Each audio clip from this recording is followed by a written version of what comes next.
कक्षा 9 का सम्पूर्ण विद्यार्थी भाइ बहिनीहरूमा म शिक्षक विनोद शाहको तर्फबाट नमस्कार। र आजको कक्षामा म तपाईहरू बीच दोस्रो पाठ यात्रा सुरु गरौँ भन्ने कविता लिएर उपस्थित भएको छु। विद्यार्थी भाइ बहिनीहरू, यो कवितामा कविले के भन्न खोजेको छ र प्रत्येक श्लोकको अर्थ भावार्थ आजको कक्षामा म चर्चा गर्नेछु।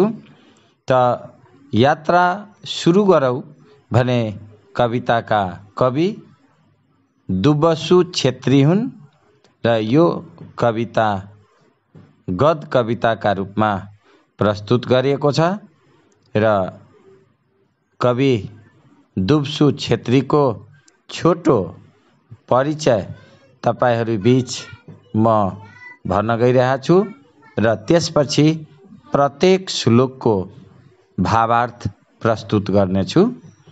त विद्यार्थी भाइ बहिनीहरू, यात्रा सुरु गरौँ भने कविताका कवि दुब्बसु छेत्री हुन्।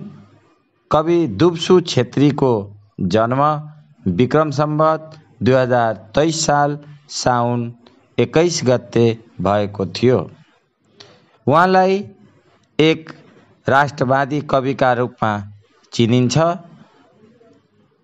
उनमा राजनीतिक चेतना, राष्ट्रवादको सुगन्ध अनुभव गर्न सकिन्छ। राष्ट्र निर्माण र समृद्ध नेपालको चाहना नै यिनका कविताको मूल विशेषता हो। कविले कवितामा यी हरफहरूमा राजनीति अस्थिरताको लामो थकानलाई त्यागेर राष्ट्र निर्माणको नयाँ युगमा प्रवेश गर्ने भावना व्यक्त गरेका छन्। के भन्न खोजेको छ भने समयको एउटा लामो झरी। यो झरी शब्दको अर्थ हुन्छ पानी परिरहेको समय। र झरी कस्तो हुन्छ? त्यो पानी परेकै लामो समयसम्म निरन्तर अनवरत रूपमा अटुट रूपमा पानी परेकै समयलाई झरीको समय भन्छ। त हाम्रो देशमा यो पानी पर्नु त वास्तवमा प्रकृतिको लागि, हरेक प्राणीको लागि सुखमय कुरा हो, राम्रो हो। पानी परेन भने हामी बाँच्न सकिँदैनौँ। तर यहाँ कविले यो पानी पर्नुको अर्थलाई हाम्रो देशमा लामो समयसम्म नेपाली जनताहरूले राजनीति, सांस्कृतिक, लैङ्गिक, क्षेत्रीय, वर्गीय द्वन्द्वमा फसेको सन्दर्भलाई झरीसँग तुलना गरेको छ। त्यो सङ्कटकालको समय थियो। हाम्रो देशमा राणाहरूले नेपाली जनताका अधिकार खोसेका थिए। जहानिया राणा शासनमा जनताहरू रोई बाँच्न बाध्य परेको थियो। रुवाई भन्नाले पानीको झरीसँग तुलना गरेको छ। 3 करोड नेपाली जनताको आँखाबाट आँसु थामिएको थिएन। यो देश अन्याय, अत्याचार, जुल्म, नागरिकहरूले आफ्नो अधिकार गुमाएका थिए। यो समय अब छैन। बल्ल घाम उदाएको छ। बल्ल घाम उदाएको छ भने त्यो दुःखको समय, त्यो सङ्कटको समय अब समाप्त भएर देशमा प्रजातन्त्र आएको छ, देशमा गणतन्त्र आएको छ। अब नेपालीहरूमा स्वतन्त्रता आएको छ। खुसीको दिन भएको छ। बिहान भएको छ। बिहान भएको छ को अर्थ जनतामा अब खुसी आएको छ। जनता खुसी छ। अब त्यो अवस्था छैन। जनताको आँखामा आँसु देख्नु परेको छैन। अब शिक्षाको माध्यमबाट जनचेतना प्रवाह गरी विकासका नयाँ गीत गाउनु पर्छ। विकासका नयाँ गीत गाउनु पर्छ। आस्थाको टुक्की बाल्नु पर्छ। अब हामीले उज्यालो छर्नु पर्छ। उज्यालो छर्नुको अर्थ हामीले अब देशमा विकास गर्नु पर्छ। यतिका दिन नेपाली जनता जे जति दुःख गरे, संकटमा रहे, त्यो संकटको समय अब बितिसकेको छ। आस्थाको टुक्की बाल्नु पर्छ। आस्था भन्नाले हामीले अब चेतनाको, शिक्षाको चेतनाको विकास गर्नुपर्छ। मौसम बसन्तको छ। अब हामीले गीत गुन्जाउनु पर्छ। यहाँ कविले के भन्न खोजेको छ? बसन्त ऋतु सबै ऋतुका राजा हुन्। सबैभन्दा सुन्दर, मन पराउने सर्वश्रेष्ठ ऋतु बसन्त ऋतुलाई मानिन्छ। यो ऋतुमा प्रकृति हराभरा, डाँडा काँडा चहुर हरिया चारैतिर देखिन्छ। खुसियालीको समय हुन्छ। अर्थात् बसन्त, मौसम बसन्तको छ भने मौसम खुसियालीको छ, मौसम आनन्दको छ। अब क्रूरताको समय, जहानिया शासनको समय, निरंकुशताको समय, कठोर जीवनको समय, यातना दुःख पीडाको समय अब नेपाली जनताले भोग्नु पर्ने छैन। फक्रेका छन् गुराँसहरू। अब हामीले मालाहरू उन्नु पर्छ। एकताको मालामा यी 3 करोड नेपाली जनताहरू बीच विभिन्न भाषा, भाषी, धर्म, सम्प्रदाय यी सबैको एकतामा बाँधेर हामीले माला बनाउनु पर्छ। हाम्रो देश 4 वर्ण 36 जातका साझा फुलबारी हुन्। यी 3 करोड नेपाली जनताका अलग अलग धर्म, संस्कृति, भाषा, पहिरन पोसाक भए पनि यी सबैलाई, चाहे हिमाली होस्, चाहे पहाडी होस्, चाहे मधेसी होस्, यी सबै नेपाली हुन्। सबैका आफ्नै विशेषता छ। ती विशेषता भनेको एउटा फूल हो र सबै फूललाई एक ठाउँमा उनेर माला बनाउनु पर्छ। राष्ट्रिय गानको पंक्तिलाई अलिकति सम्झना गरौँ त। सयौं थुङ्गा फूलका हामी एउटै माला। अर्थात् सयौं थुङ्गा छ। हाम्रो अलग अलग धर्म संस्कृतिमा आफ्नै विशेषता बोकेका छौं, तर सबै नेपालीहरू, नेपाल देश, नेपाली जनता, सबै नेपाल सिङ्गो नेपालको जब सम्बोधन गर्छौ, मालामा उनिन्छौ भने एकतामा ठूलो शक्ति हुन्छ। अब त्यो माला उन्नु पर्छ। हामी जुन अलग अलग थियौ, हामी जुन फुटेका थियौ, जसको कारण हामी नेपालीहरूले लामो समयसम्म दुःख भोग्यौ।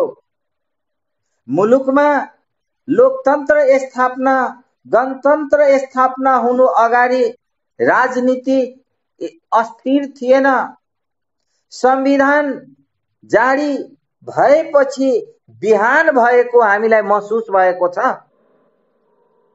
जब संविधान जारी भयो तब सबै नेपालीहरूले समान अधिकार र समुन्नतिको यात्रा सुरु गर्ने अवसर पाएको छ।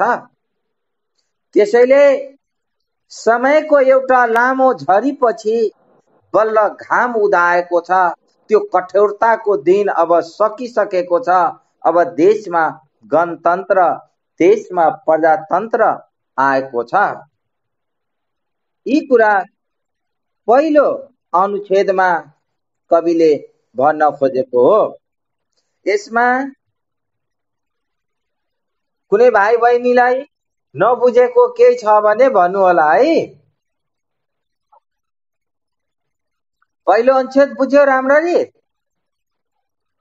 एकचोटि फेरि हेरौँ त, किताबलाई हेर त। समयको लामो झरीपछि बल्ल घाम उदाएको छ। समयको एउटा लामो झरी भन्नाले हाम्रो नेपालमा लामो समयसम्म जातीय द्वन्द्व, भाषिक द्वन्द्व, लैङ्गिक द्वन्द्व, क्षेत्रीय द्वन्द्व, वर्गीय सङ्घर्ष चलेको थियो। त्यो सबै अब के भयो त? समाप्त भयो। बल्ल घाम उदाएको छ भने खुसीको दिन आएको छ। बिहान भएको छ। अब हामीले हाम्रो यात्रा सुरु गर्नुपर्छ। बिहान भएको छ भने देशमा प्रजातन्त्र आइसकेको छ, देशमा गणतन्त्र आइसकेको छ, देशमा संविधान जारी भइसकेको छ, 3 करोड नेपाली जनताको दुःख दूर भइसकेको छ।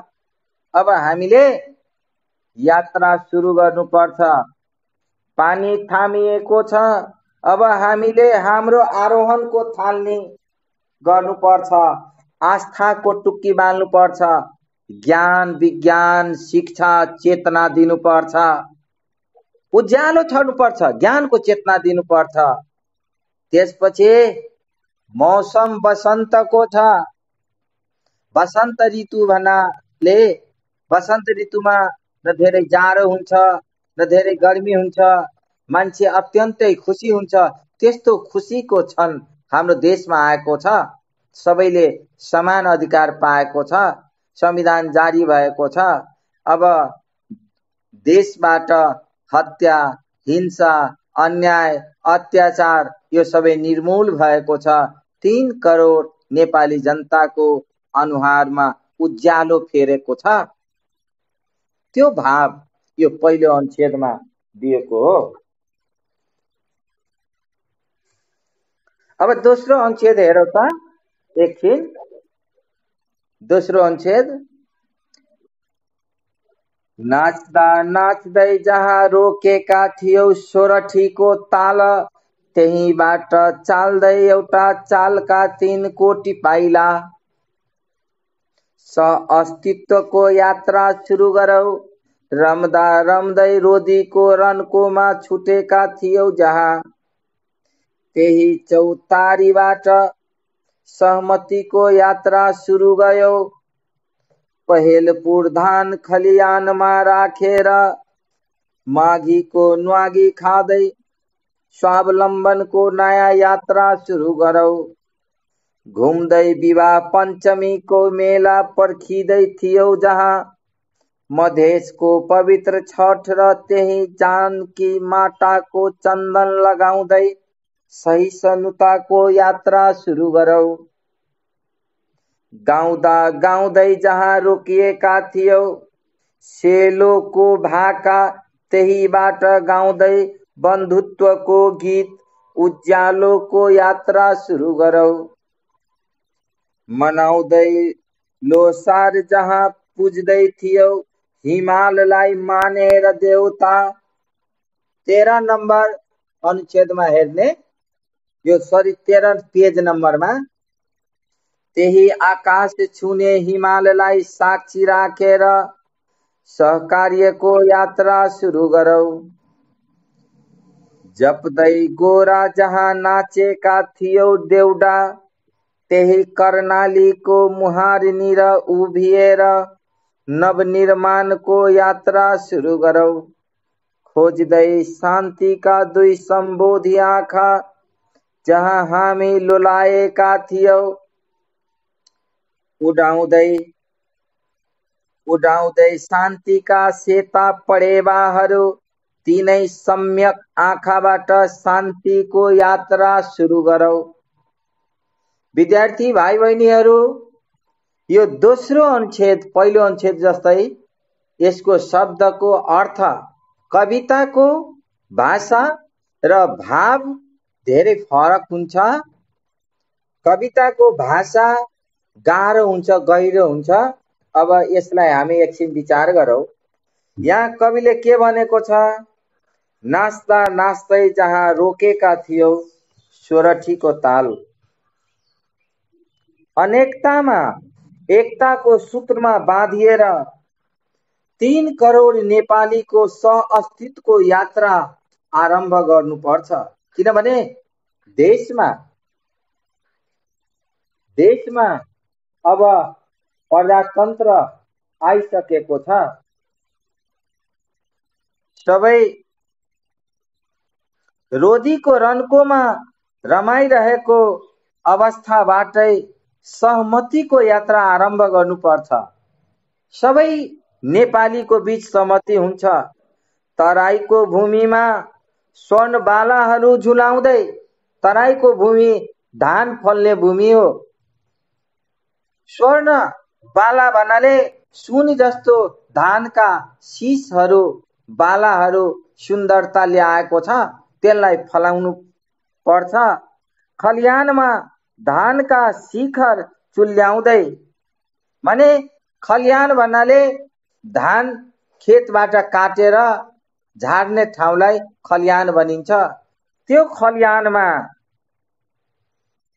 शिखर चुल्याउँदै स्वावलम्बनको यात्रा आरम्भ गर्नुपर्छ।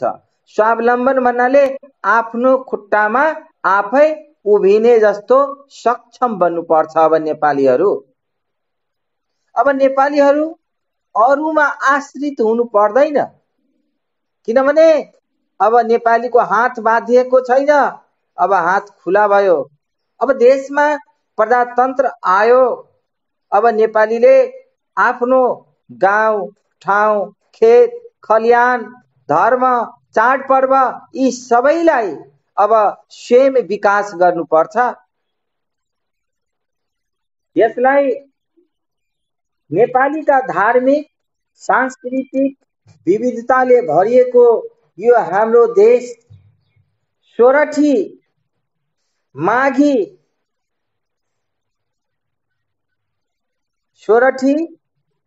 माघीको न्वागी, विवाह पञ्चमी हाम्रो तराईको, हाम्रो जनकपुरको खास गरी प्रसिद्ध चाडपर्व मध्ये विवाह पञ्चमी चाडपर्व हो।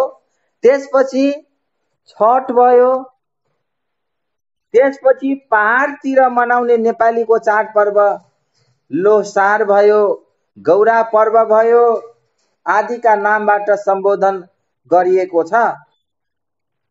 मुलुकको जुनसुकै स्थानमा जुनसुकै धार्मिक सांस्कृतिक परम्परा बोकेको जनतालाई समानता हुनुपर्छ। सबै नेपालीहरू स्वावलम्बी बन्नुपर्छ। एक अर्कामा अधीनस्थ हुनु हुँदैन। आकाश छुने अग्ला हिमाललाई साक्षी राखेर हाम्रो देश शिवको ज्ञान भूमि हो, शिवको तपोभूमि हो। नदी नाला, सागरमाथा, हिम श्रृङ्खला, यी पावन पर्वतहरूलाई साक्षी राखेर हामी नेपाली आफ्नो धार्मिक सांस्कृतिक क्षेत्रीय स्थानीय वर्गीय विभेदलाई अन्त गर्दै नेपालीहरूले परिवर्तनका लागि सहकार्य गर्नुपर्छ। सबै नेपाली दाजुभाइ दिदीबहिनीहरूमा काँधमा काँध राखेर हातीमालो गरेर यो देशको लागि विकासको लागि अग्रसर हुनुपर्छ। अब हामी नेपाली जे जहाँ छौँ, हामी नेपाली जे जस्तो धर्म संस्कृति चाडपर्व छौँ, चाहे क्रिस्चियन होस्, बुद्ध होस्, हिन्दू होस्, यी सबै एकजुट भएर एकताको मालामा गाँसिएर हातोमालो गरेर काँधमा काँध जोडिएर अब देशको विकासको लागि अग्रसर हुनुपर्छ। यसरी के तराईवासी, के पहाडवासी, के हिमालवासी सबैको धर्म संस्कृतिलाई एकजुट गरेर एक अर्कामा सबै ऐचो पैचो गरेर रमाउनु पर्छ। दुर्गम क्षेत्रमा भएका गौरा पर्व, देउडा पर्व, यी सबै मेचीदेखि महाकालीसम्मका जति पनि ठाउँहरू छ, जति पनि पवित्र पावन भूमिहरू छ, यी सबै ठाउँहरूलाई एकतामा बाँध्नु पर्छ। शान्तिको प्रतीक शम्भुका दुईटा आँखा, यो दुईटै आँखा र ले न्याय र अन्याय छुट्याएर र शान्तिको परेवा अब आकाशमा उडाउनु पर्छ। देशबाट अन्याय र अत्याचारलाई अन्त गर्नुपर्छ।